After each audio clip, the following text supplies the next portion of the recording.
আসসালামু আলাইকুম প্রিয় বন্ধুগণ, শুভ সকাল। আমরা আজকে লাইভ এক্সারসাইজে চলে আসলাম।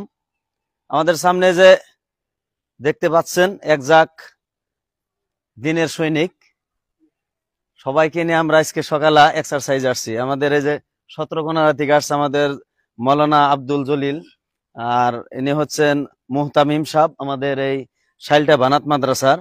হুজুরের নাম পরিচয় বলবেন। আমার নাম মাহবুবুর রহমান।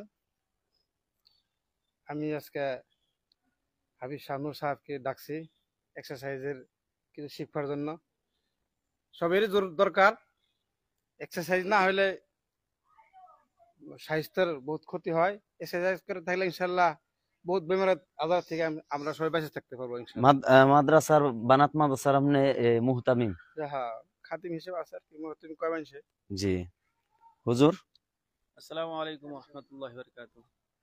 যাই হোক, আমাদের মধ্যে থেকে শানুর ভাই এসে এক্সারসাইজের জন্য আমরা খুশি যে এক্সারসাইজ ওয়ার্জিশ করলে মানুষের কি সফলতা হয়, মানুষের স্বাস্থ্য সবসময় ভালো থাকে। আর ইনির বা ভিডিওতে আমরা দেখি সবসময় খাদ্যের বিষয় নিয়ে, স্বাস্থ্য বিষয় নিয়ে সবসময় আলোচনা করে থাকে। ইনশাআল্লাহ তাআলা ইনার জন্য সবাই দোয়া করবেন, জানি আগে এই এক্সারসাইজ জরিয়ে মানুষের জন্য ভালো করতে পারে। আপনার দিবেন, আপনার কি ডিগ্রি, কি মৌলানা বা মুফতি, কি কারি? যে যা আমাদের শালটা ভারত মাদ্রাসার শিক্ষক, আমি একজন মৌলানা কাজী আব্দুল বাতিন সাহেব। কারি আব্দুল বাতিন সাহেব। দোয়া করবেন ইনশাআল্লাহ তাআলা। সেটা নিজে কারি সাহেব করে শরম হইতাছে যে তুমি বলে দিলাম। তারপরেও একটু হয় আর কি, নার্ভাস। আপনার পরিচয়টা দেন, আপনি কি? আলহামদুলিল্লাহ, আজকে বহুত খুশি লাগতেছে যে খুশি পরে হবে আপনার দেন, আপনি হাফেজ মৌলানা। ডিগ্রি করাবো না। না না, কয়া লাগবো। বাকি ধরুন পেটটা বাইরে গেছে, জি। বহুত আশা যে এক্সারসাইজ করে কন্ট্রোলে যাতে থাকে। না আমি ইনশাআল্লাহ আমি তার মানে আমি শাইলটা মাদ্রাসা পড়াই। জি। এতানি পরিচয় এতানি বহুত।